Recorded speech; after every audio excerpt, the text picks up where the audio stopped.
play good cop. Good. I don't know what I am. You're not a cop. Confused cop. I'm a perp. I'm a perp. Good cop, bad cop, perp. Sherb's the suspect. Yeah, Sherb's suspect. definitely the suspect.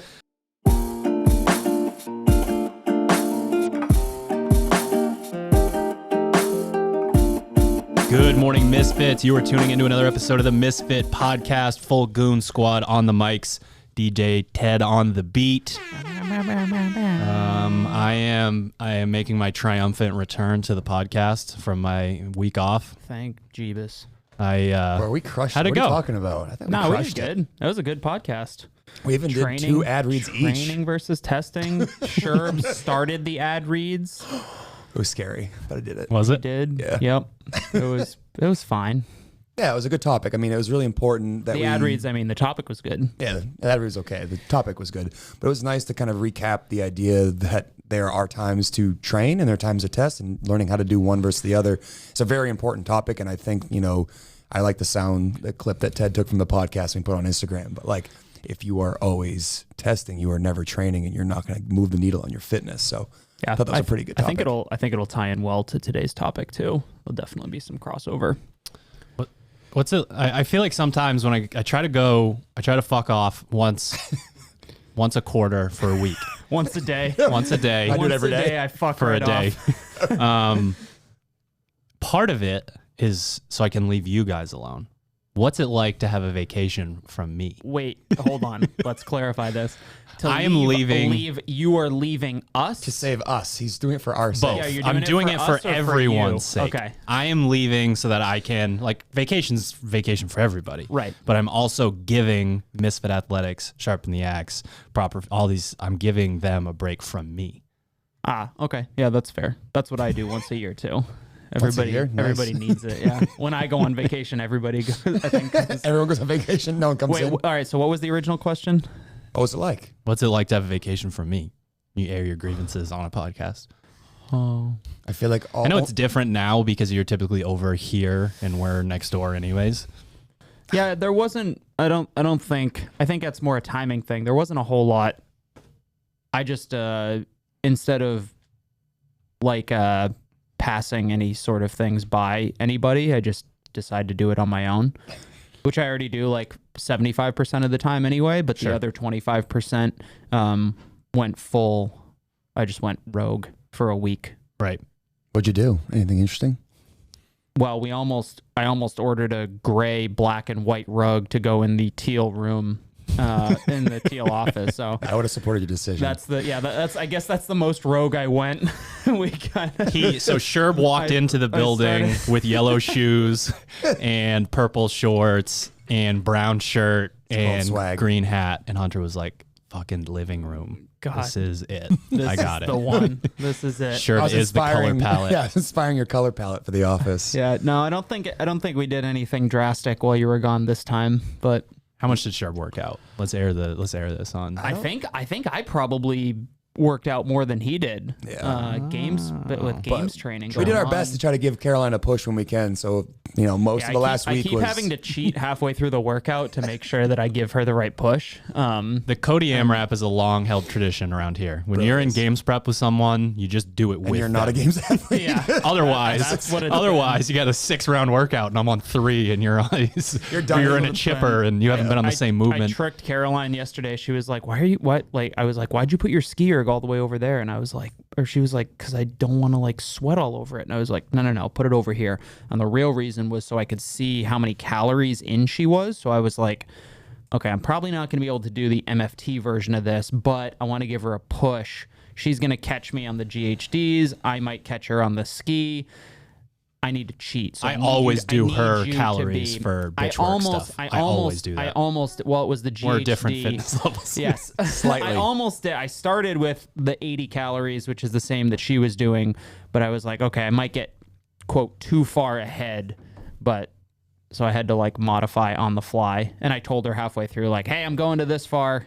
so that she knew. I feel like we were whooping boys last week. You know, basically we would trade somewhat off on the pieces that were appropriate where she wanted to push. Like some of her lifting stuff she did on her own, but you know, every once in a while she's like, I'm going to do this, which was like a vested rope climb running workout that I fucking got waxed in. That was a great time. And then Hunter he proceeded to go to the whiteboard and tell Hatchet class afterwards that he also saw me get fucking drugged behind in that workout. Can you do rope climbs with a vest? Maybe. Should you? I don't know. That's a different question. You said it without saying right? it, but it was fun. I was not talking about you. Yeah, it was fun to get like the push back and forth, and I think that's probably the only real change. Is there might be a little bit more exercising that happened as opposed to some other weeks, but I don't actually care. I just was hoping to get some entertaining anecdotes. Well, there you go. There you go. I know you don't actually care. Those are the entertaining anecdotes. Speaking of entertaining, what was it like to fuck off from us? Delightful, I'm sure. let's just say my Slack wasn't silent last week. Yeah. But there's something about like everyday life plus work that really adds up in a different way than like checking in and doing a couple projects here and there. Like the amount of resources that it takes to, get yourself ready for the day, quote unquote, versus I did not wear a shirt or shoes for 7 days. That's dope. So like you walk out, you make coffee, like you just do whatever the hell you want. Yep.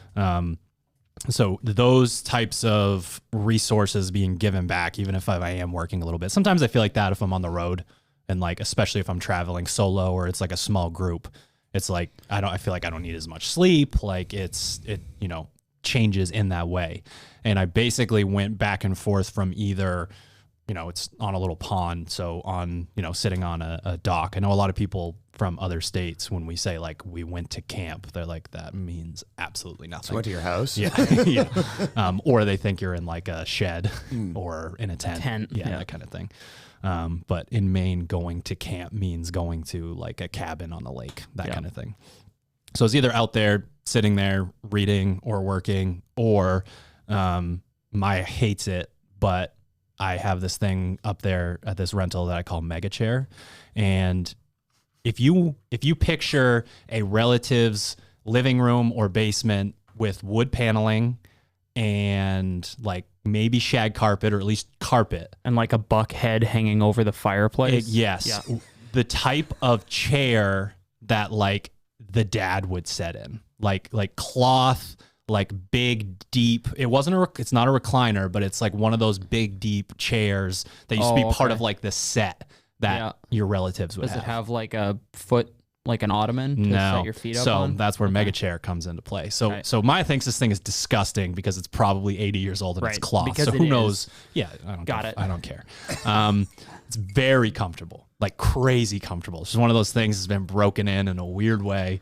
What's that chair smell like? Family-friendly podcast. There we go. So there's another one across the room, and I bring it over and I dock them together, and then I can sit up. Damn it! I can sit up in this chair, and my legs go across and fit exactly into the other side, and I spend a decent amount of time up there. Like rainy day, Mega Chair. Fucking Mega Chair. Mega Chair is. We need. Ted, I need you to overdub the Star Wars, like the 5-minute portion of Star Wars that's just like, of like the ship like cruising through space, where it's just like, dun dun. It's kind of like the Jaws theme, but that's what I'm imagining.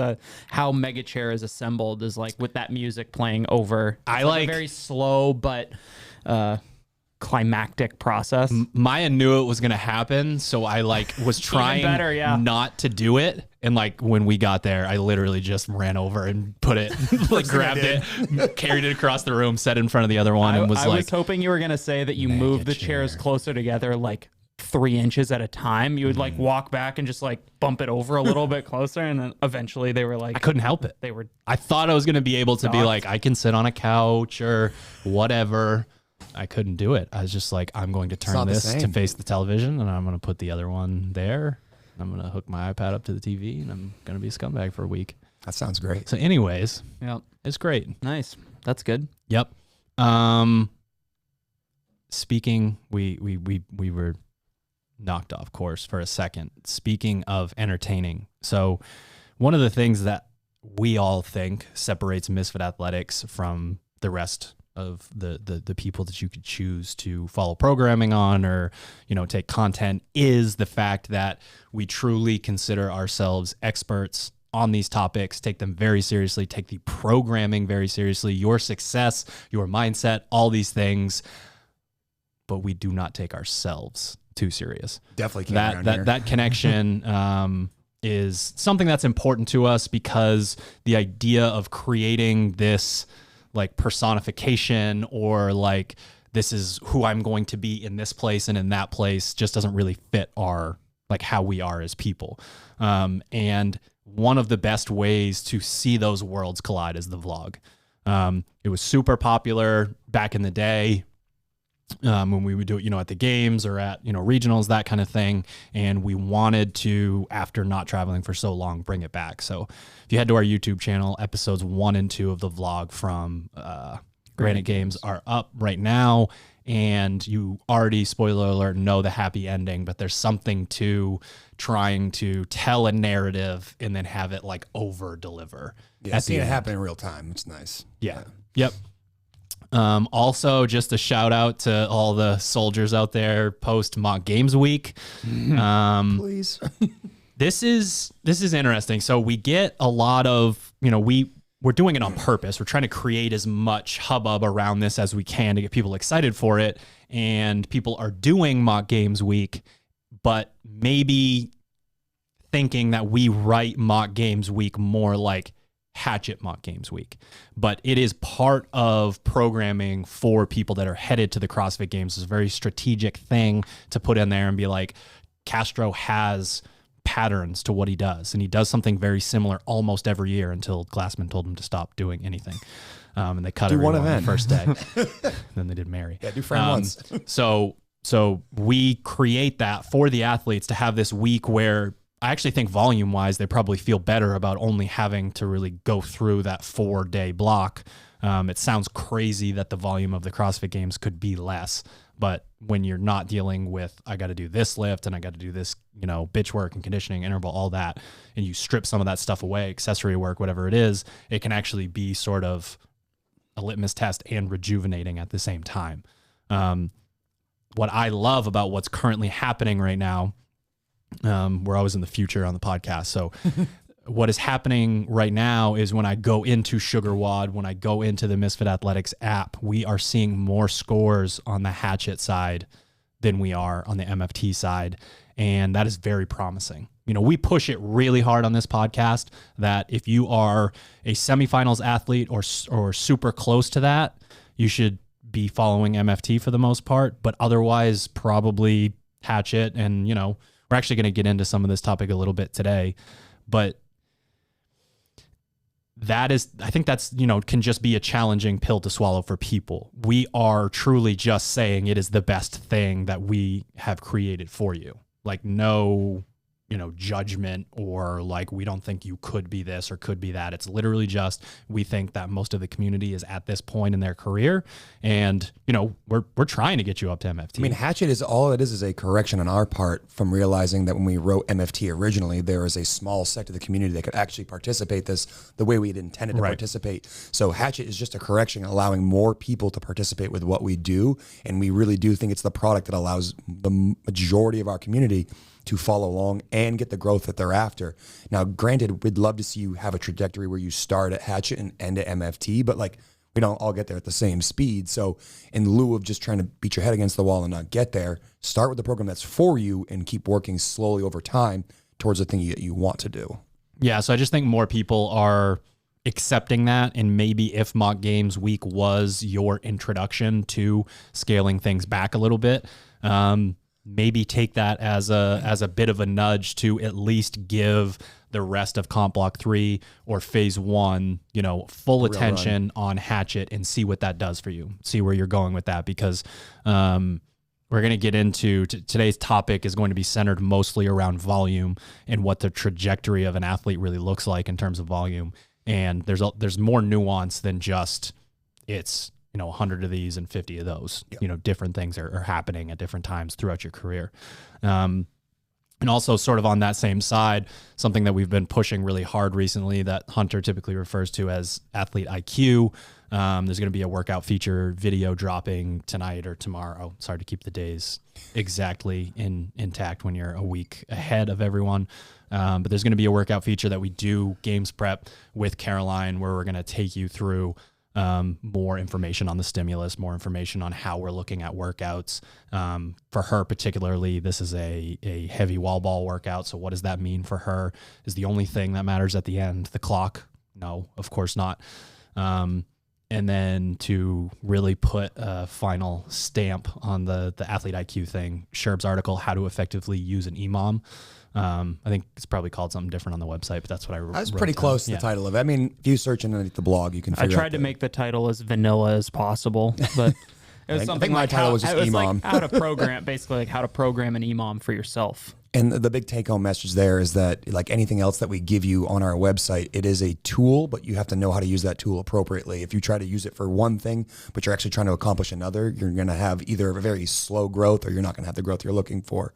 So it's, probably a 10-minute read, but it's a really important article if you're someone that programs for yourself, or you're someone who's like, hey, I got a very specific weakness and I like this style and this format. How do I use this format to create the growth that I'm after? So again, I'd appreciate you guys reading it. I'd like to know any feedback. And if you have any, suggestions for future articles, please don't be afraid to send them to any one of us, because we'd love to give you guys the information you're looking for. MisfitAthletics.com, click on blog. It will be either the first or second one on the list, depending on when you hear this podcast. I guess it'll be the listen first to this one. podcast a year later, and then it would be 40 down. How to Program CrossFit EMOMs is the title. And then we got a video coming up about how to effectively warm up for percentage work. And we, half jokingly, but mostly, I guess if it's half, then the other half is the only thing I have left for percentage points. But we say that you guys are sort of another executive producer of our content. People ask for certain things, and we are trying to deliver on that. So we just talk about how to, in a video, how to warm up. And shameless plug, check out my shirt if you're on YouTube. And if you're on podcasts, I don't know, head to Sharpen the Axe Instagram. We're doing Misfit Athletics Summer Series Elements-inspired T-shirts. Every single Thursday in July, a new one drops. There aren't very many of them. They drop at noon Eastern But time. there aren't many Thursdays in July, so. True. So that's even less shirts. You said, well, but. I'm just saying. That's Yeah, why. they That's limited why there are. You want to get on shirts. there quick because there they're are only limited. a few shirts. Yeah, they're limited. Because there are only a few Thursdays. Very true. All right. So And we're on to the topic. All right. I don't know if it's just been so long or that we've never had a dedicated episode to volume, but we started in a coach's conversation, in the room next to the podcast studio about this, and decided to shut it down so that we could have the conversation. We didn't want live. a podcast before the podcast. It's not necessarily just how much volume should you be doing, but it's a 30,000 foot look at what volume is, what's appropriate, what's not appropriate, how that changes throughout your journey in your career. Think about all of the different factors that play into the factors in your life play into how much volume you can actually handle, all that different stuff. So the example that started the conversation, just to give a little bit of context, is just the trajectory of someone like Austin Spencer or Kenzie Riley. Austin, from about 2012 to roughly 2016, 2017, somewhere in that range, went full Pac-Man on, MFT. Got to do it all. Yeah, did it all. Went through all of that, and then got to a point where he was 0.52 seconds away from qualifying for the CrossFit Games and wanted to make a serious run at this being his career. But when you're that far in your journey and you make your life only about CrossFit, it doesn't always work in the exact direction that you want it to. So now that we fast forward to how he's training today, how he came in 8th at Granite Games, and hopefully last chance qualifiers went well future Went well, future correct. tense. He, twice a week he works out and does some sort of, longer cardio piece typically, and a skill session in the morning. He gets up at like 4 a.m. and comes in and does that. And then he chops trees down all day and comes back in and does a Metcon, does some, strength work if he can. I think he's getting to the point now where like this week it's 100 degrees every day and he's cutting trees down all day and dragging them all around. So if he shows up at the gym now, he's gotten better at knowing that if it's not there, that he's actually going to do worse. Don't force it. Yeah, exactly. Don't force it. And he's had a lot of, sort of minor stress type injuries based on trying to figure that whole system out. So, what is appropriate for everybody?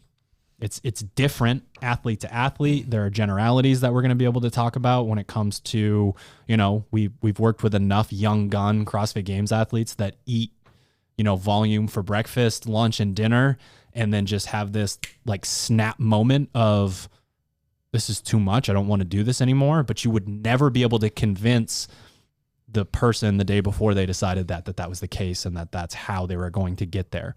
Almost everyone's, shining example of this for years was Rich Froning. And most people are not Rich Froning, and most people don't train and then just chill all day. Like that doesn't happen for so many people. Not that many people are pulling in millions of dollars in endorsements to be able to have that, to be able to have a CrossFit gym, both somewhere they drive and then in their backyard and all that. So I think a lot of that came from that place, and people take it too far. People take it to the extreme of, I'm not benefiting from this anymore, but it's what I have to do. So then they start getting to the point where the volume monster starts to eat some of their gains a little bit. They're literally working harder to get worse. Yeah, I mean, this obviously changes dramatically talking about where you are in your journey, but you see a lot of athletes who have then gone from the affiliate level into the competitive realm and have seen incredible growth for years doing more pieces than just the traditional one or two things that you see in affiliate class. But eventually, if you get to the point where you're just doing volume for the sake of volume's sake, you are investing time and energy that doesn't equal a return that is an improved fitness level. And that's a hard thing to know when it's no longer about volume. Like, hey, I've kind of laid the foundation of my house and now I want to make the house look nice. But how do I do that? And if I just keep stacking bricks and don't think about, what actually needs to go where, I'm essentially building a house of brick that's not going to look very nice, and it's also going to take me forever, and I'm going to be disappointed with the outcome at the very end. So to me, it really centers back to almost like what we talked about last week with training and testing, that early on an athlete in their journey they do train, but they're also simultaneously testing themselves. They're seeing where they are with their fitness. They're, figuring out what their 5 rep max back squat is and what their 2K row is. And because they have little to no experience, everything's a test for them. I figure out, well, how fast can I row? How much can I squat? How many muscle ups can I do? And then they create that foundation for knowing where they are. And they're like, all right, like I can do 5 muscle ups. I want to do 7, or I squat 305. I want to squat 405. And they start to see these things be the best path being volume. I'm doing it more often. I'm getting better. I'm getting more context. I understand that these things are leading me to growth. But eventually you get those beginner gains go away and you start to slow down and you start to get frustrated because you don't have that like carrot on a stick that is the constant success of PRing or increasing your weight. And then training becomes a lot more difficult mentally because you don't have the same level of success from session to session that you did when you were a beginner. And then you say to yourself, well, now I need to do more. Like once I've kind of plateaued, or I've positive feedback loop. Yeah, I've stopped seeing the rate of improvement that I'm used to, and therefore, like logically, I should do more in order to do that. And sometimes that's the case, and again, that depends on your goals, where you're at, what type of athlete you are, and what you're trying to get out of training. But one other thing I think that's important, really, and that really applies to all levels, maybe save like some really, really young kids who can, you can get away with eating fucking McDonald's and sleeping 5 hours a night, and somehow still being able to operate like a functional human.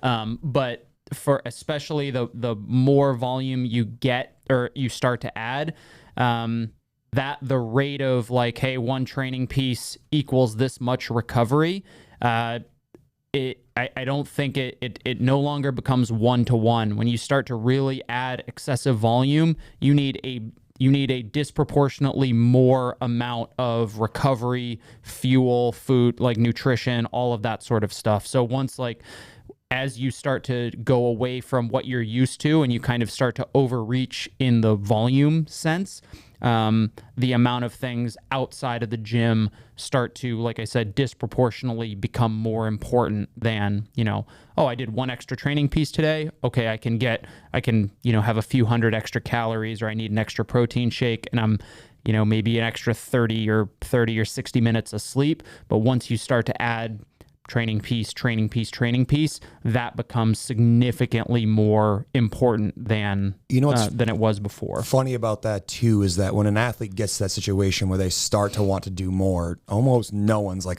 you know what I really need more of? Foam rolling and stretching and flossing and sleep and nutrition. They're just like, if I'm not breathing heavy or lifting a heavy barbell, I'm not doing more. And unfortunately, you'd be better off doing fewer conditioning and lifting sessions and a little bit more on the outside of the gym stuff, but it's not as sexy. You don't put on, oh, great, I sat on my yoga mat for 2 hours and did a nice long routine. That just doesn't make good for and it's not the Instagram first thing content. that you think of. No, it's like, I want to get stronger. What do I need to lift more. I need to do more accessory work. It's like, well, maybe, but what other things are attached to that requirement that you didn't think of? It's easier to recognize that you're not strong enough to do something. You're not fit enough to go that pace on a machine, but it, rarely strikes, in an athlete's head like, oh, the reason I'm not snatching more is because I can't squat lower and put that bar over my head in the bottom of an overhead squat, or I can't get myself to have an upright torso and a clean. That's the reason why when I catch a heavy barbell, I always dump it forward. Right. But those things are hugely impactful, but they're not the first thing that registers in an athlete's mind.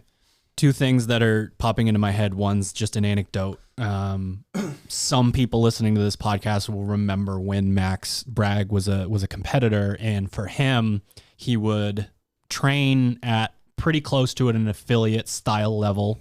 Would go extremely hard at first, paid a lot for eating McDonald's and sleeping 5 hours a week. That's where it popped into my head. But yes. He started working on that side of things. The problem was, and this will lead into the point that I think will help some other people. The problem was when Max goes as hard as he does in a workout, that's when the things Hunter is talking about come so much into play. So he'd come see me post regionals and be like, that was quite literally the best weekend of my life. Like, how do I get back there? How do I follow along with the sport?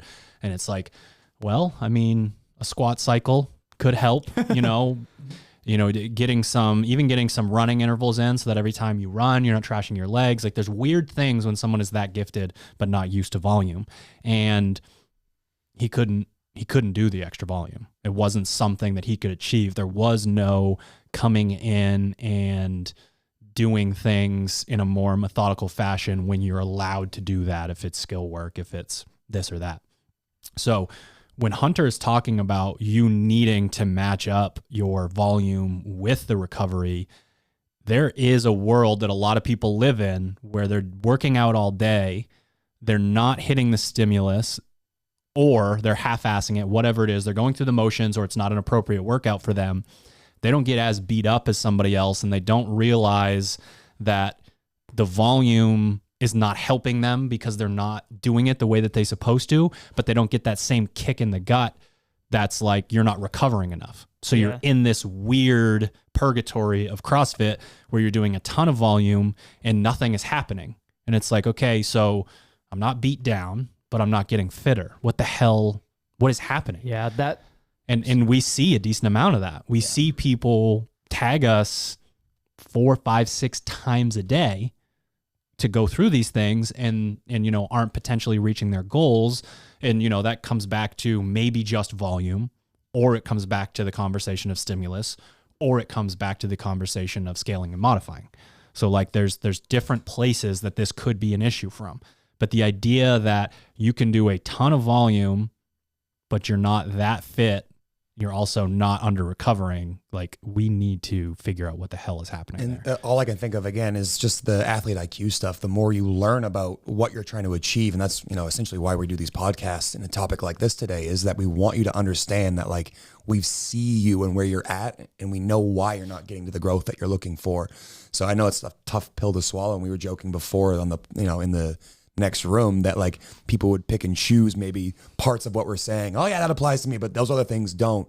That what we're talking is almost universal to every single level competitor that we talk about. Obviously there are certain asterisks we'll make note of depending on where you are in your journey and what you need to accomplish. But for a lot of people, like doing more for the sake of doing more, and you've said this a million times, just means you have a bunch of free time. Doesn't mean it's appropriate effort and appropriate energy put into trying to get the growth you're after. Yeah, I'm going to be a little bit less friendly about this. I think I know that's what. I think there's a massive ego portion that people are not willing to put out there, whether it's to their training partners or to themselves, that whether it's the list of things that we provide on the website as like, this is what you should do, numbers 1 through 3, choose 4 and 5 or something like that. Whatever it is, people go in and write down all of that shit on their whiteboard, and it's there. I have to do it. Right. I go. The totality of it is the task. Yes. It Nothing is, specific. It is survival. Yeah. It is, can I complete this? And that goes back to the training versus testing thing. It's like, if you are looking at the number of things that you have to do and are thinking like, how am I going to get through this? Or like, wow, this is going to be a rough training day.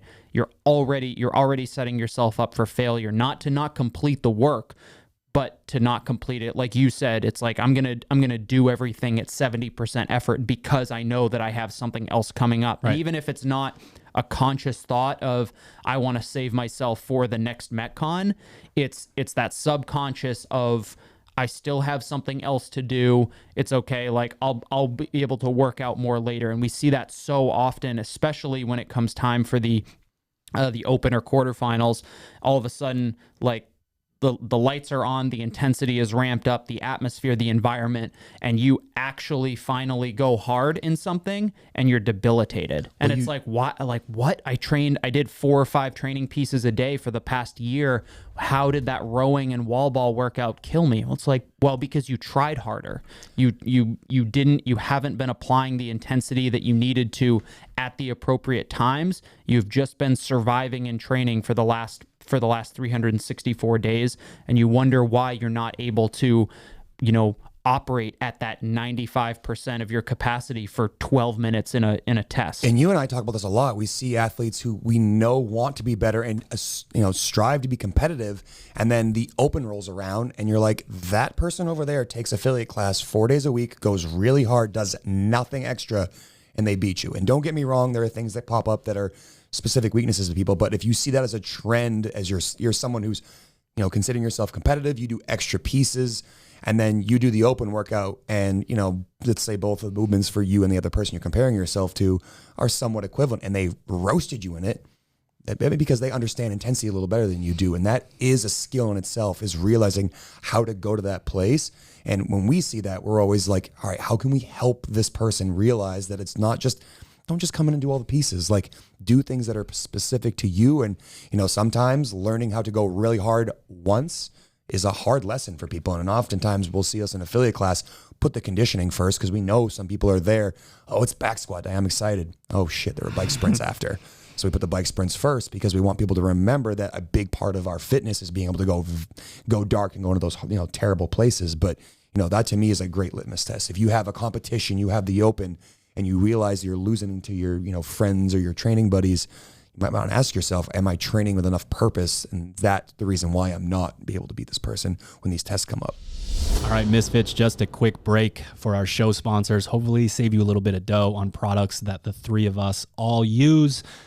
PureSpectrumCBD.com. You can use the code word Misfit to save on anything. I would probably, So with the Pure Spectrum thing, we get a certain amount of things that we get for the crew before we have to go in and buy them as part of our deal. If I could afford it, would probably do the 5,000 milligram tincture. I on a lot of days after getting done work, after Hunter comes over and gives me his list of 90 things that he wants done for the gym, I need 2 full droppers, which would be 1 dropper. 2 full bottles. He comes over and I'm chugging. I'm doing the Captain Morgan pose in my office. A finger full of the salve. He's just eating. You're not supposed to eat that. I'm the kind of person, I need something to be in a true routine to do it. Like, I'm not going to take CBD once or twice a week.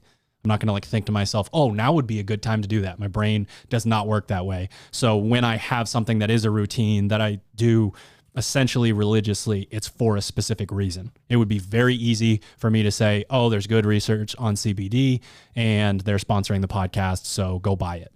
I use the CBD every single day when I leave work to when I'm going home. And then every time there's a social occasion for my introverted mind on the weekends, a couple of those droppers, and I mean, placebo, anecdotal, whatever you want to call it. I feel better in those moments, and I can tell when I don't. I'm like, damn it, I'm off my routine and I got to get back into it. So they got a lot of good products, but the Black Label tincture is my favorite. PureSpectrumCBD.com. Use the code word Misfit to save some dough. We are also brought to you by Sharpen the Axe. You can head to sharpentheaxeco.com, use the code word Keala, Keala, to donate 10% and save 10%. What I love about this time of year is in the summer, Sharpen the Axe drops some exclusive joints that you will not see the rest of the year or maybe ever again. And this year in particular, we're going with some very exclusive Misfit Mark tees, tanks, muscle tanks. So only so many Thursdays, I'm just saying. Like Hunter said earlier in the podcast, there's only so many Thursdays. My mind is blown. Limited number of Thursdays. Limited number of Thursdays, limited number of t-shirts and tanks. So again, head to Sharpen the Axe, get them before they're sold out. And finally, we're brought to you by ourselves. MisfitAthletics.com, TeamMisfit.com, or the SugarWOD Marketplace, all of which allows you to see sample programming or try our stuff out for 14 days.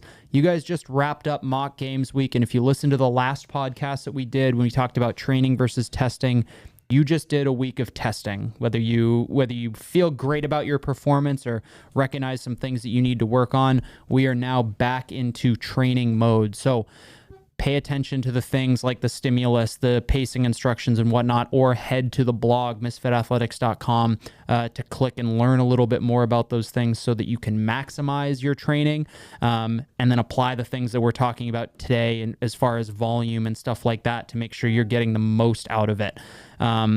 We got some fun stuff coming up. We're coming up very rapidly on phase 1, the official kind of restart of the season or the off season. So that makes now an awesome time to jump on board because we've talked about it before. Oh, I'm excited. Phase 1, day 1 hits. And by phase 1, day 3, I feel like I got You're hit underground? I feel like I got hit by a Mack truck. How am I below the ground? I'm just completely in a grave, making this time, Comp Block 3, a really good time to jump on board. You get a feel for the programming, and sets you up really well to get on board for phase 1, and then, hopefully stick around for the full season and really see how that plays out for you. So MisfitAthletics.com, TeamMisfit.com for your affiliate programming. I think that's it. Back to the show. I'll play good cop. Good. I don't know what I am. You're not a cop. Confused cop. I'm the perp. I'm the perp. Good cop, bad cop, perp. Sherb's the suspect. Yeah, Sherb's definitely the suspect.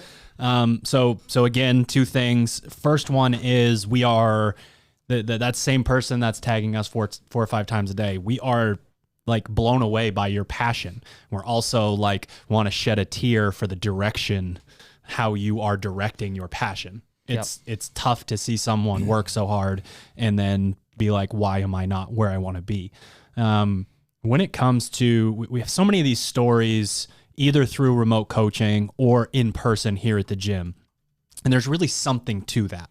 The first being in person, there's this atmosphere based like ego in the good sense of I believe that I can hang / competitive nature. And you get that a lot out of the people who grew up playing sports.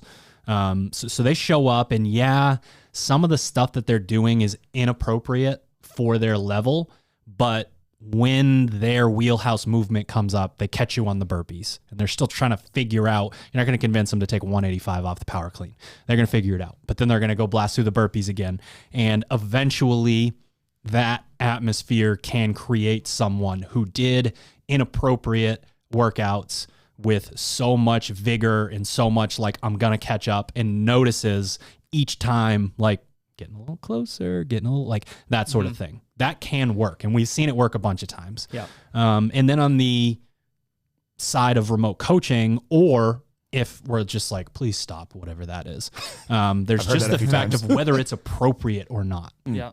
Like, so we can, as remote coaches, dictate how someone is appropriate. I probably shouldn't be talking about remote coaching right now. We're about a 20-person wait list. But it is great if you want to get onto that wait list. It's a nice wait list. Yeah, it's a great wait list. We will make sure that your workouts are appropriate. So good in your whole life. I mean, Jen's customer service is great. That's true. So. That is true.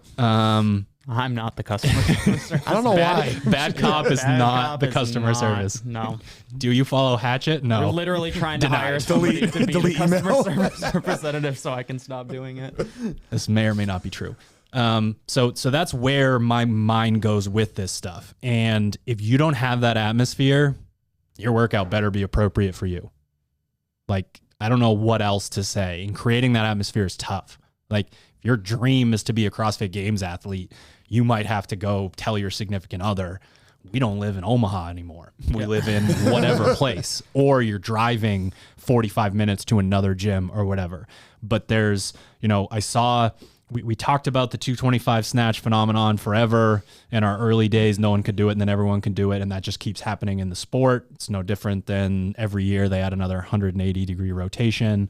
I mean, Hunter, the shit that they're doing on surfboards now looks like the X Games, type shit. And then I went over to the Philippines, and some pretty gifted athletes were putting up the type of scores where, like, I could have gone into their competition and won every event by X amount of time. So if you know anything about my fitness level, that would just sort of put that out there. But you can just tell that someone has the ability to maybe figure these movements out. But if no one around you has done that, there's really no way for you to, like Babe Ruth hit more home runs in a season than the rest of Major League Baseball and the closest person, That's absurd. He hit like 50 something home runs, and the closest person was Ty Cobb, and 3 of those were inside the park because they didn't used to have fences sometimes. They should go just hit back a gap shot and run all the way around. Go back to that. That is what happens. That's, LeBron James shows up and he can run the court faster than any guard that's ever lived, and all of a sudden now it's, Giannis and these guys. So this is what happens to sports and movements and peoples and subcultures and groups when the bar goes up. That person doesn't just stay up there by themselves. People get closer, and sometimes, you get a Tia Toomey or Matt Fraser, and they keep, it's like, damn it, stop it. I got to that level and now you're way better. Yeah, get back down to the level you were at. I just finally figured that part out. So that's an important topic. You need that though. You're either doing it through just being hyper diligent and who are my online training partners? Because we had a ton of people do that in the early days. Mm-hmm. That was such a massive part of Misfit Athletics' success at the beginning, was all of these people talking shit to each other, these pockets of people that then would meet at a training camp and the group would grow. And it's like, I got this on these scores. And it was always this battle to see how people could do. But that atmosphere, if you don't have that, like, I don't want to say you're on your own, but you are on your own track at that point. You need to be insanely strategic about how much volume you do. Yeah, you have to be significantly smarter. It's great to be able to show up and have coach say, do this, and what's that movement? Let's fix that, and so on. But if you don't have that yourself, it's not just about being smarter either. Those are more resources. That's more, you taking all the time to figure that stuff out on your own is more resources. Hope you follow Hatchet. But it's more resources again. Now we got to add in, more sleep and more this, because it's not only show up and mobilize and do this and that, but it's really dissect workouts, and, mental workout is just as, does the same sort of thing to your gas tank as physical. Yeah, and our job, again, as coaches, is to make sure that you realize this isn't just a physical effort. This is as much a mental effort as a physical one. And you know, like you said with the athlete IQ stuff, and we keep talking about over and over again, the more you understand what your training is about and what the aims are, you know, using the workout stimuli and the feel and all that stuff, as well as leaning into the community and asking people around you. Like, one of the great things about this is people, you know, have social media now that you can reach out to someone you've never met before and say, hey, I saw that you commented on this, that, or the other post. What'd you get on it? Okay, cool. I was 7 minutes behind you. Maybe I should have gone Hatchet. Or, oh no, I'm within a couple minutes. I'm where I need to be. And, you know, that type of stuff, that push back and forth, again, we just kind of see that tide rise slowly over and over again. And, you know, we have the personal touch of, we saw it happen at our affiliate with our CrossFit MF team, and we see it all the time now with the digital communities. But you have to lean into that stuff, because this is not a lonely journey. And if you feel like you're on your own at all times, like, you're probably setting yourself up for a slower growth. Yeah, it's true. So when you're going through this sort of beginner's mode, it's hard for us to talk about this because we joke that things can be taken out of context. We have this entire podcast and someone hears the one thing they want to hear and they're like, yeah, volume, squat cycle, let's go. Love volume. We don't see very many athletes go from like open level to semifinals or games level without a period of high volume. True. In that period of high volume, they're always being coached. The stimulus is always very apparent. This workout is only wall balls for you. I don't care what happens in the rest of it. Like, don't go through the motions, obviously, but like, you are going to go unbroken here. You're going to check that box off both physically and mentally, and that's your thing for the day. So they all do go through periods of high volume. Specifically younger males, like, there is, if coached properly, pretty high volume works very well and can create this sort of beginner's effect that can take them up through sort of sniffing around qualifying for semifinals. But there's always that point where they're just like, no, I can't do this anymore. So what is happening there? Is it burnout? Is it their, you know, it could be a bunch of different things, but one really important note that we sort of pulled out in the conversation before the podcast was, what does it do to your body when you are capable of performing at a semifinals or games level in a lift, in a workout, versus closer back to your beginner gains? So how much does it take from your central nervous system to go out there and row intervals at a 135 instead of a 145? What does it do to you to go out there and Texas method 5x5 back squat? And then, you know, we joke about this because in class, you have some people who are dead after a 5x5 at 90. Can confirm. Yeah. And there's, you know, rowing intervals or something after, and you're just like, what is happening? And then you have other people who were done 25 minutes before you were like rearing and ready to go. So it's like, okay, that doesn't mean that the volume is inappropriate for either person, but it shows you how much different that sort of feeling is. You know, I don't have to be necessarily fitter than someone else or, you know, whatever it is, but if you have that strength, something that you're good at, something that you can really lay it out there, you are going to remove a significant amount from your central nervous system, that gas tank, that, you know, you think of the video game, the Mortal Kombat meter, whatever, like, that is going to drastically go down as your ability to go there goes up. And that doesn't even have to apply to, like, you know, gas tank workouts. That can be aerobic workouts, you know, an aerobic bike at 150 instead of 210. I think that goes to the point earlier. It's like, wow, okay, so I'm somebody who does 4 to 6 training pieces per day, but I do them at such an intensity that it doesn't really detract from that meter. You're right. Effectively just moving, you know, kind of thinking to the far extreme is like you're just moving around for a few hours a day. Whereas somebody who does have either has the capability because the movements or the training pieces are, you know, somebody who maybe a fast twitch athlete, for example, like does that 5x5 back squat, like that's fucking it. That's so draining because you're strong enough, because you're powerful enough to get like the desired stimulus. My HRV tanks for 48 hours after. Right. And you get, sprints. or you get somebody who's maybe a little bit more of a slow twitch, an endurance athlete. They can do their 5x5 with 2 minutes of rest in between sets and are just like, okay, like what's next? And it's like, well, that's to me where kind of the coaching aspect or talking to somebody who knows a little bit more about what type of athlete you are, what your training age, and I mean like how long you've been training or playing sports as a kid, whether you were working out in your middle school and high school gym, even if you didn't know what you were doing, that still contributes to your training age and how you can best kind of manipulate your program to see the gains that you want. But yeah, but then you get the people who are doing the 4 to 6 training pieces at 70%, and you're wondering why. Like, yeah, I feel fine. I could do this in perpetuity because it's not very hard. To me, in that situation, though, you need to ask yourself one of two things. Do I know enough about my training that I can make the correct adjustments, or did I need to reach out to somebody, or do I just need to like spend some time reading and figure stuff out? Because again, it goes back to the athlete IQ.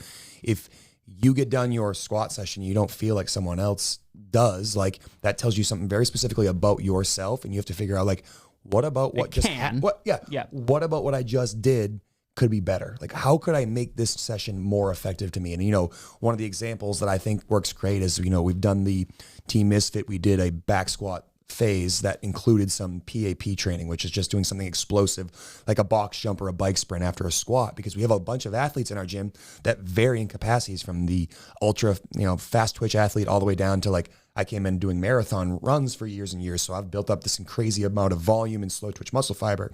So how do we create the atmosphere for someone who is a slow twitch athlete to develop that fast twitch potential or that explosiveness and that strength they maybe not getting from their back squat? We researched and we said, all right, PAP is the way to go. This is how we create that stimuli in this athlete.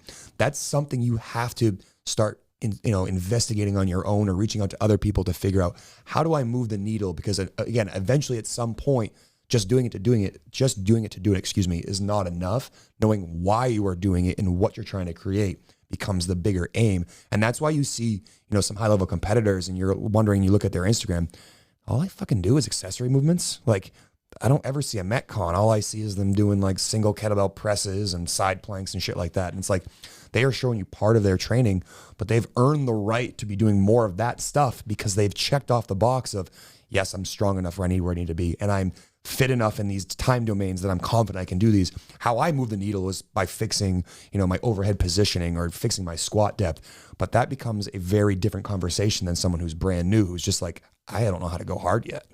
Yeah, and there's beginners too, in the sense of like, sometimes we are talking about someone coming into on-ramp class, but we could also be talking about a beginner to competitive CrossFit and competitive programming. And when you're doing that, you have to cast a pretty wide net. And, we're talking about how make sure it's appropriate or make sure you have this insanely competitive environment. But like, there's also a super important conversation. It's for less people, but it's potentially more important because of the level that they're at. You make that transition from your early days volume of casting that net. When is it appropriate for a CrossFit Games athlete to start knocking their volume down so that they're narrowing their focus into a place that will move the needle? You always hear about the CrossFit Games athlete that finishes, in the top 10. They have this, they continue to move up the ladder and you wonder what it is.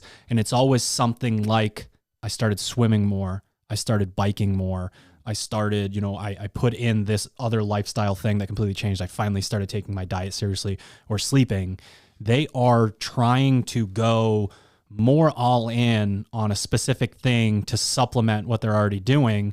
And I think a lot of people don't pull that other piece out, or there's other 2 pieces out that need to happen. So it's like, shit, I need to get better at swimming. I do 4 pieces a day. Swimming is now my 5th piece.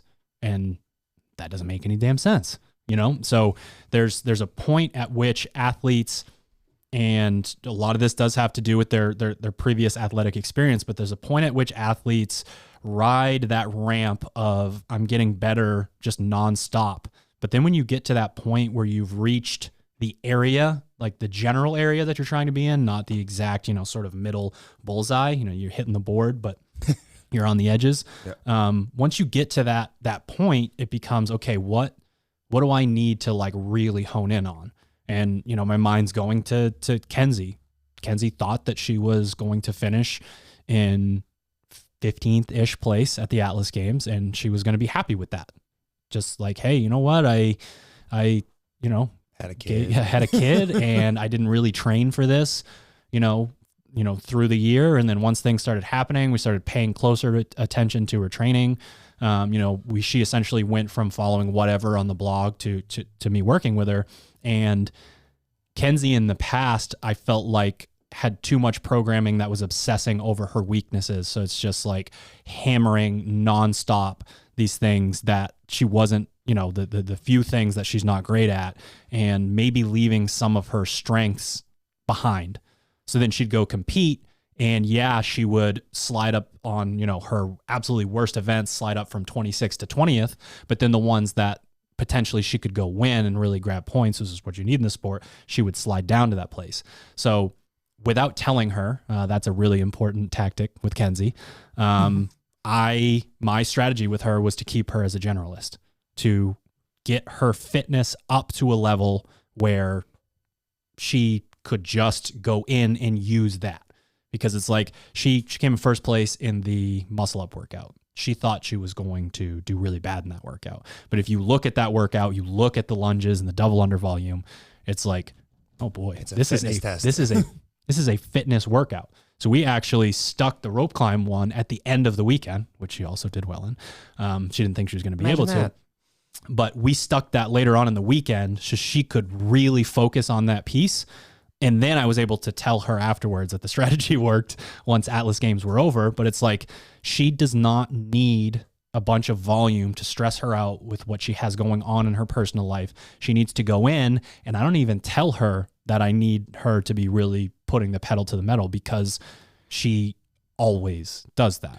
She's not going to not do that. Yeah, I think what you said about kind of once you as the athlete get to the general area of fitness that you're satisfied with. So if you're Kenzie, it's maybe, you know, it's a CrossFit Games athlete. Once you are in that realm, it becomes, or again, maybe it's a quarterfinal athlete, to talk to kind of the whole community here.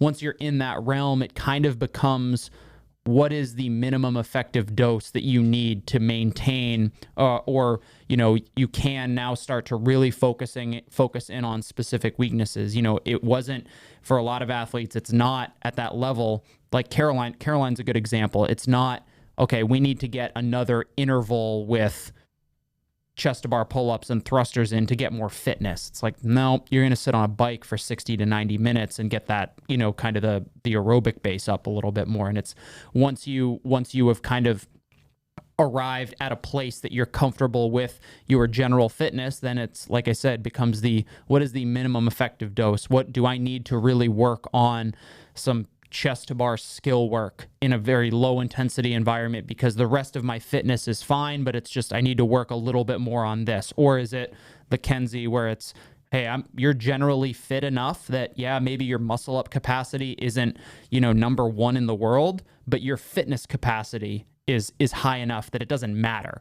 And more often than not, especially at the higher level, no, there aren't that many workouts that are, or tests or events that are singularly focused on one thing, where it's like, hey, if your handstand push-ups aren't world class, you're in trouble. It's, how fit are you? How can you use your fitness to get through this work as fast as possible? I think it's important to acknowledge too that you said, you know, you didn't make her do all, Kenzie specifically, that you didn't make her do things that she was all bad at all the time, for two reasons. I really think. First one, that's extremely discouraging if you're always going into a session and you're like, this is something I'm not very good at. Hopefully I can make some progress. Not enough athletes are excited about small subjective improvements in their capacity. So sometimes those sessions feel like you're sticking at the same location. You're just still stuck at 4 muscle ups. You're stuck with being able to walk 30 feet on your hands. You haven't broken 50 feet yet. But the second thing is, and we don't want to overcorrect, is if all of your work is weakness work, there's a good chance that's a little bit lower intensity, and you can't go to that place that we need to go to every once in a while. And you're going to show up at a competition and you're going to see your wheelhouse workout. And it's not a wheelhouse. Well, it's still a wheelhouse workout, but you come in 6th or 7th place. And it's like, I don't want to hear that you don't want to lift anymore because you were nowhere near coming in first place. I am not touching the we're not lifting anymore thing until I see 100, 96, 94, 90 points consistently in that place. Because you go up these ranks, you crush a local competition, you start doing really well in the open, you do well in quarterfinals, you might even do well in semifinals. You show up at the games and, your fucking Portland, Maine strength ain't Madison strength. Oh, come on. Like it's not, those things are not the same thing. It's very rare that an athlete is so strong or so amazing on the machine or whatever that we're done with that. Like it can happen for a period of time, but that always bothers me because it's like moving yourself up the bottom half versus making sure that your top half workouts are truly point grabbers in our sport just doesn't really work. And, maybe they will change the way that that's done, but not likely. I also, I've read some of the, there have been people to do a statistical analysis of what that looks like in, your golf scoring versus this. And I don't know, from anecdotal, like I see what's happening out on the floor. I think that we see the right people standing on the podium with how they score it personally. Yeah, I don't disagree with that. I actually thought about that the other day about how, especially during Granite Games, the people were just like, oh, great. It's a power athlete's dream.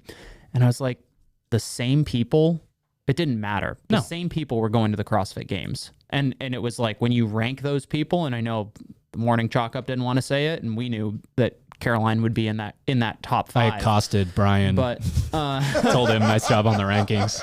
He was cool about it though. You would have a hard time making a case that the wrong people at the end of the Granite Games weekend. It's like, wow, like you've thrown in that long workout and the whole leaderboard would have been shaken up. Like no, it wouldn't have. And it's the same reason you see in the Open, the same people in the top 20 in the Open are the same people in the top 20 at their respective semifinals or sanctionals. They're in their respective spots and are the same people that are in the same ranks at the CrossFit Games. So you can't argue that it's not a good test. That it's not a good test. It's not well-rounded enough, and therefore the athletes are, specialists in one area or another. There's a level of athlete that doesn't matter for, and that's what we are chasing to try and figure out. And that is the level of athlete you're trying to find. Saxon and Chandler came in first and second, right? Yeah. Okay. Makes sense. Like we didn't know what order it was going to be. Yeah. It was going to be, one of those two things. And there's something so bad about saying that from the perspective of the athlete that didn't make it. I think it's okay for us to sit here and fucking run our sucks about this event and that event, and it should have been this and it should have been that. That is okay. That is analysis of the sport. But there's something that's going to go wrong with your career if you're looking at a test and being like, this isn't fair. Because it's happened in the past at the games. There's this whole, like, they're writing the programming for so-and-so.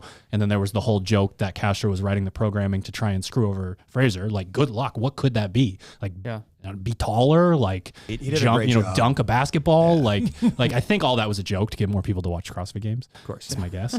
And it worked, I think.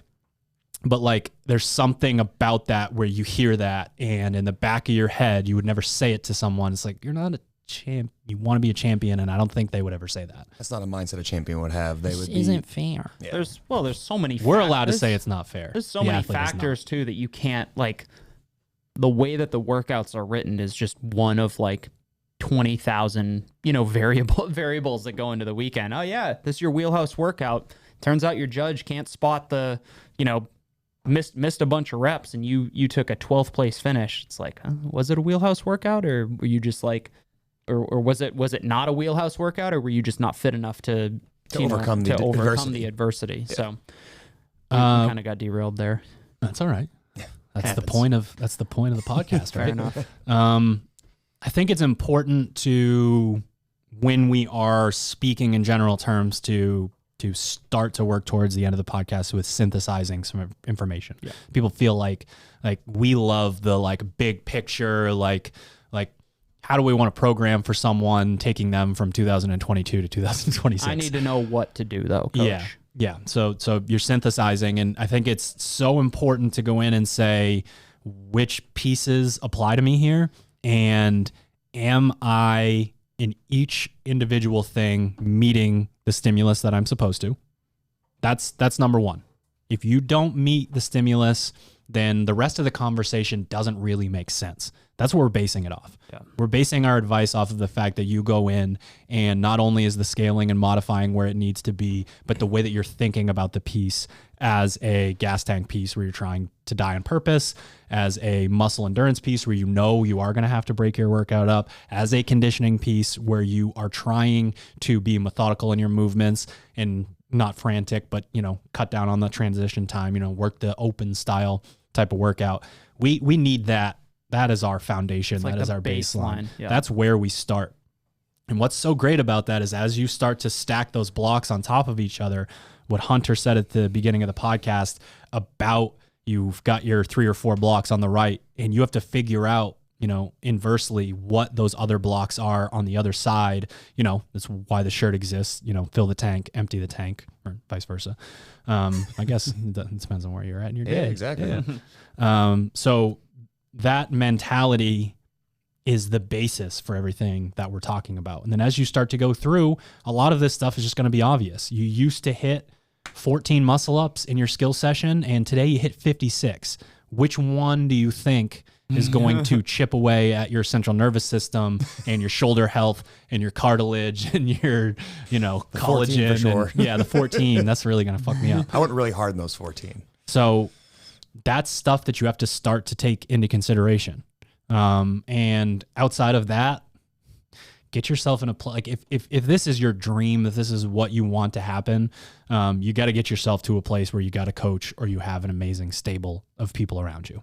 Like it's just sort people of that are going to tell you what you need to hear, not what you want to hear. Sure. Yeah. Or it's like don't be the smartest person in the room. They say that all the time about business. Well, don't be the best athlete in the room. If you're always the best athlete in the room, you might truly be checking off the right boxes mentally, but you're living in your reality, and reality is perception. It's not, you would be performing better, performing differently when you do that. And I see it all the time. I work out at home when I have to, when I don't have time, whatever on the weekends. And then I come in here and I'm a completely different athlete. If I'm in an affiliate class, if we're doing all this together, I'm not blowing the doors off anything, but it's different. You rise to the occasion. Your senses are heightened. Your adrenaline is pumping. Yeah. You're relying on all these other things. And if you're alone in a gym, think about how many people we're talking about right now that are alone in a gym every day from 9 to 4.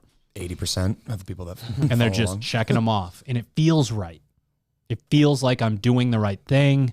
I am breathing heavy when I get done. I'm sore. It's this, it's that, but it's still just one level below where you're actually going to move the needle with your training.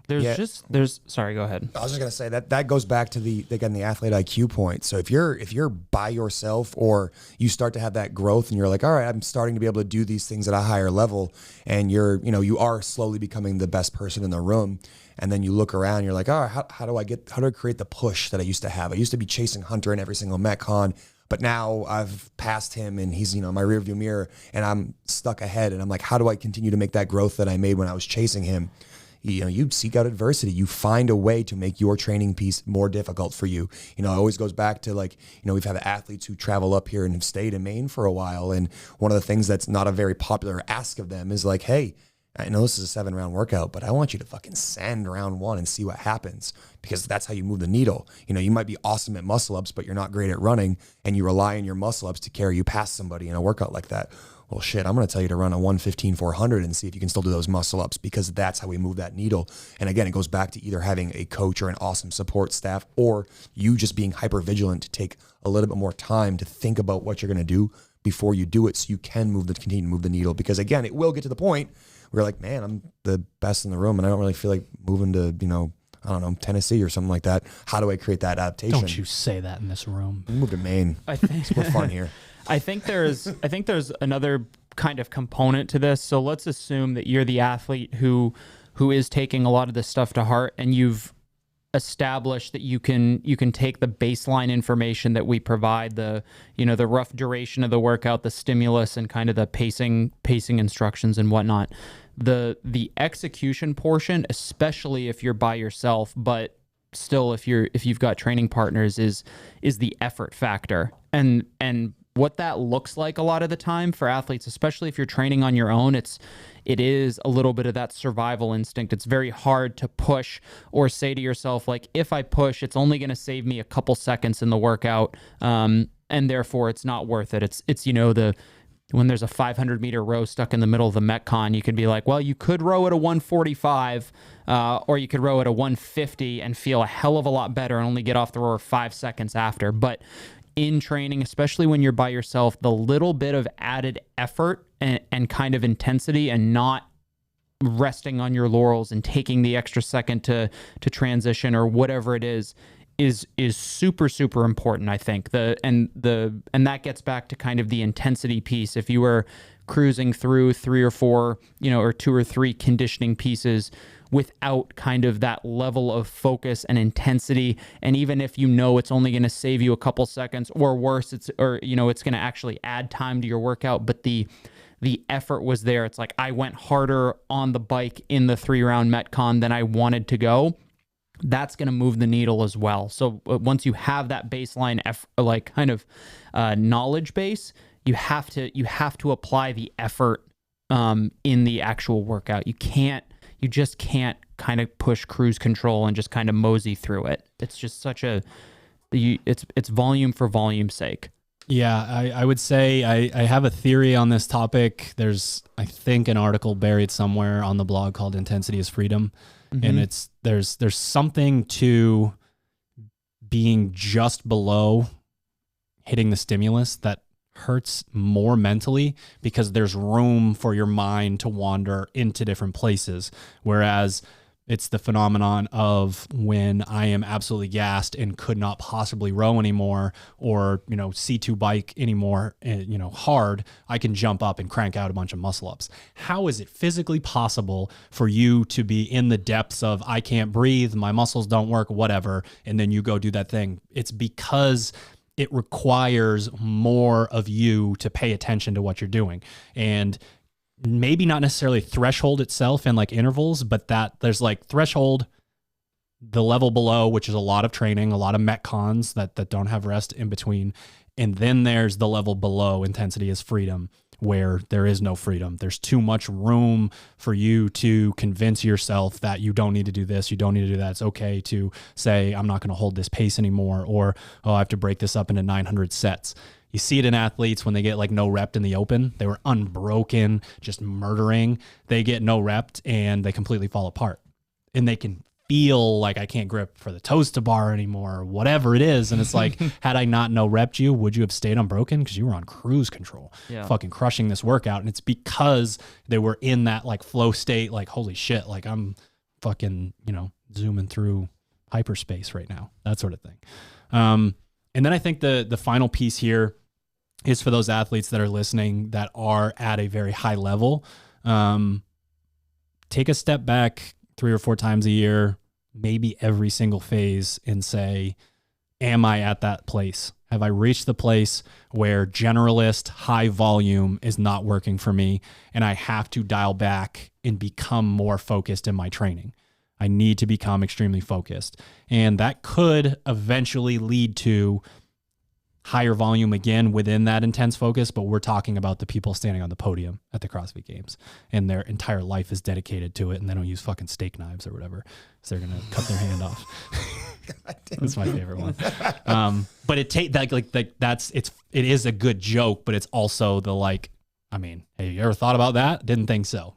Not on the same, not living in that same place. So I would say, really, again, there are a lot of athletes that we see. We just saw their names again all across the leaderboards, exactly the same place, 12th, 13th, 14th at these events that we saw them at the, Central Regional X year.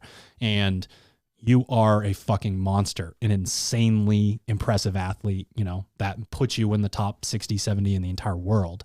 But how does an athlete go from that place to actually qualifying for the CrossFit Games? And it's not a massive amount of generalist volume, because you might be too fit for that and beating yourself into the ground. Yeah, I mean, one of my favorite ways with my athletes I work with is every once in a while, certain parts of the year, volume becomes very, strenuous leading up to a competition or through the open. And then, you have that week or two after one of those competitions where you're not really feeling like working out, but you're ready to kind of move around a little bit. You're not taking, you're working out, you're not training, excuse me. And I say, go take affiliate class. Just go in a couple times, hammer yourself, really go as hard as you can and remind yourself what it feels like to go there. So like what you were saying, do a week every once in a while where you literally just do the lift and the conditioning, or maybe you just do the conditioning or just the lift, and remind yourself like how much effort and intensity you can put in if you were just focusing on one single thing, and then try to take that same level of attack, within reason back to your week to week training. You're going to be happier as an athlete because you're going to have more direction for your training, but you're also going to see the growth that you set up to do in the very beginning. Yeah, I think my final guidance for people is, one, you really have to be objective to yourself about kind of speaking to Misfit Athletics specifically about which program is appropriate for you to be following. And we've got it kind of on the getting started page. Like the MFT program is for athletes who are individual, say that again, individual semifinal kind of qualifiers, or it's like, I just missed it. I made a mistake in a quarterfinal where I got a major penalty, something like that. And that's not to degrade team individual athletes, but I'm saying these programs are for individual competitors, and your individual fitness is kind of what we're basing that on. So unless you're that athlete, odds are the Hatchet program is going to be the best for you. And then from there, you take the information that we provide you, the stimulus, the pacing and stuff like that, and you, honest to God, like hammer the mandatory training pieces, just those, and then you reassess. You can't go into a training day saying, I have this number of pieces to do. No. You have the one piece that's directly in front of you. You have to focus on that, focus on the things that you need to improve on, or maybe it's a wheelhouse workout, a wheelhouse interval, Metcon, whatever.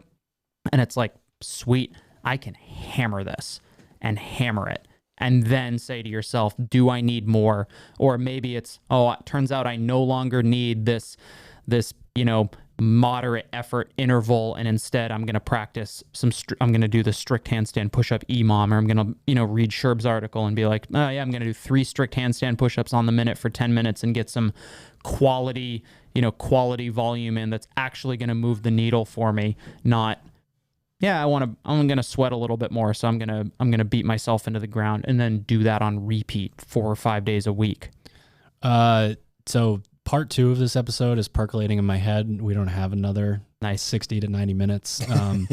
Addressing peaking and how that plays into the idea of an entire year of training, and then what peaking would look like as a part of this conversation, because it is a very big part. It's almost like in my head, there's an asterisk popping up to a few things that we're saying. So we'll make sure to get an episode out there about what it is like to prepare for an event, because peaking and deloading. It fits what we're saying, but there's a twist to it. There's a little bit more of a twist. Like we're going to be asking for more of that stuff outside of the gym, so we can maybe crank things up a little bit. I think we did it. Yeah. All right, ladies and gents, thank you for tuning into another episode of the Misfit Podcast. And thank you to our show sponsors. If you support them, you support us. We make more stuff for you. PureSpectrumCBD.com. Use the code word Misfit. SharpenTheAxeCo.com. Use the code word Keala, Keala, at checkout to save 10% and to donate 10% to the Keala Foundation, or one of your favorite Misfit athletes. Use their code right now, and they get that money so that they can go have nice digs, do their thing, not be in the middle row of the back of the airplane, and not eat only rice cakes. I know some of our athletes do that at the CrossFit Games. So SharpenTheAxeCo.com. Use your favorite cakes and cucumbers. Use your favorite athlete's code. Head to their Instagram. They'll have it there somewhere. And we are Misfit Athletics, and you should head to misfitathletics.com for your individual programming needs, or teammisfit.com for your affiliate programming needs, or the SugarWOD marketplace for either, if that's your kind of thing. As always, I'm at Misfit Coach on Instagram. Slide into those DMs. Let me know what you thought of the episode. Let me know what you'd like to hear next, even though we already know what we're doing next, maybe the one after that. And we'll see you next time.